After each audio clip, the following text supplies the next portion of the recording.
રાખવામાં આવ્યો છે, શું કહેશો?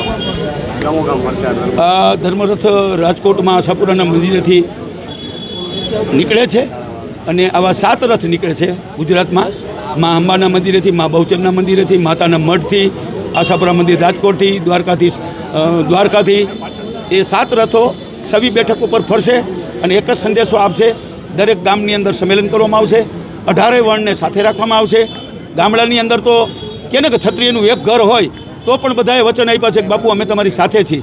અમે અમારી સાથે એટલા માટે કે અમારી બેન દીકરી આપણી જ બેન દીકરી કહેવાય અને એની ટિપ્પણી છે એ અમે માફી માગી છે પણ માફ કરવા લાયક નથી એટલે માફી નથી આપી. આજે તમારે અમારી સાથે રહેવું જોઈએ. અમે તો તમારી સાથે કાયમ માટે હતા ભગવાન રામ અને કૃષ્ણથી અને હજી કાયમ માટે હશું. કાલ હવે તમારી કોઈ આવી ટિપ્પણી થશે તો ત્યારે ક્ષત્રિય સમાજ સૌથી પહેલો તમારી સાથે ઊભો હોય છે. એના વચનો આપશું, ખાતરી આપશું. ગઈકાલે મોરબીમાં એક સંમેલન હતું, એમાં પરસોત્તમ રૂપાલાએ કીધું છે કે ક્ષત્રિય સમાજની માફી પણ માંગી લીધી છે, શું કહેશો? પરસોત્તમભાઈ રૂપાલાએ નિવેદન એવું પણ કર્યું છે કે ક્ષત્રિયોના દેશની જરૂર છે, મોદી સાહેબની જરૂર છે. જો પરસોત્તમભાઈ એ લાગણીથી કીધું હોય તો પરસોત્તમભાઈનું આટલી હયાવરાળ રાજપૂત સમાજમાં રાજપૂતાની રોડ ઉપર આવી એ પહેલો દાખલો છે. આઝાદી પછી ઝાંસીની રાણી જેવી રણ મેદાનમાં લડતી હતી. આજે બધી માતાઓ રોડ સુધી આવી ગઈ તો આક્રોશ કેટલો હશે એ તમે કલ્પના કરી શકો. અને પરસોત્તમભાઈ જો એ નિવેદન આપ્યું હોય તો એને ખેલદિલી બતાવવી જોઈએ કે ક્ષત્રિયને દેશની જરૂર છે, મોદી સાહેબને જરૂર છે. અમે તો મોદી સાહેબ માટે કાયમ માટે કીધું હતું કે રજડાઓ રાજ કરે એવું રાજ દેશ ઉપર કરે છે પણ અમારી વાત એક વ્યક્તિ માટે ન સ્વીકારી એટલે અમારે ના છૂટકે આ મતદાન ભાજપ વિરુદ્ધ કરવાનો સમય આવ્યો. નહીં તો 80% ક્ષત્રિયો ભાજપ સાથે છે. ધર્મરથ કઈ કઈ જગ્યાએ જશે? સમગ્ર ગુજરાતની અંદર 26 સીટના તમામ તાલુકાઓ ઉપર અને મોટા રસ્તામાં આવતા ગામો ઉપર. આગામી રણનીતિ શું રહેશે?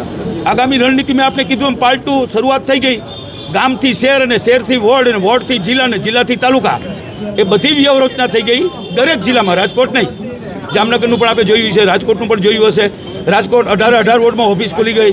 મેઇન ઓફિસ અમારી કાલાવર રોડ પર એજી ચોકમાં ખુલી ગઈ અને ત્યાંથી અમે દરરોજ સાંજે એક સંમેલન કરી છે. ગઈકાલે રેલનગરમાં હતું એવી રીતે આજે 18 નંબરના વોર્ડમાં છે.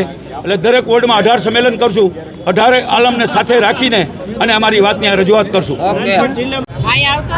એ ભાર્ગવી બાજુ એક રથનું ધર્મરથનું રાખવામાં આવ્યું છે, ક્યાં ક્યાં ફરશે અને ક્યાં કઈ કઈ જગ્યાએથી કાઢવામાં આવશે? જ્યાં લોકસભાની સીટના જેટલા પણ ગામડા કવર કરતા હશે દરેક ગામડે અને તાલુકે ધર્મરથ જશે અને ત્યાં દરેક સમાજને સાથે લઈ અને ધર્મનું આહવાન કરશે. ક્ષત્રિય સમાજના લોકો આ રથની સાથે જોડાયા છે. કેટલી ગાડીઓ જવાની છે? ત્યાં દરેક જિલ્લે અને દરેક તાલુકે અલગ અલગ ગાડીઓ જોડાતી જશે અને એમ આગળ વધતા જશે. એમાં બીજા સમાજના લોકો પણ પોતાની ગાડીઓ સાથે જોડાશે. ખાસ પરસોત્તમ રૂપાલાએ હજી સુધી માફી નથી માંગી. ધર્મની રક્ષા માટે ક્ષત્રિયો મેદાને ઉતર્યા છે. પાર્ટ 2 કરવામાં આવ્યું છે, શું કહેશો? અમારે પાર્ટ 2નું આહવાન કરવું જ નહોતું સંકલન સમિતિ દ્વારા. અમને એવું હતું જ નહીં કે આ બધી વસ્તુ અમારે કરવી પડશે.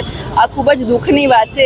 જ્યારે નારી અસ્મિતા પર સ્વાભિમાનની લડાઈ થઈ રહી હોય અને ત્યારે એ લોકોનું અડીખમ વલણ જે દેખાઈ રહ્યું છે લોકો સમક્ષ એ ખૂબ જ નિંદનીય છે.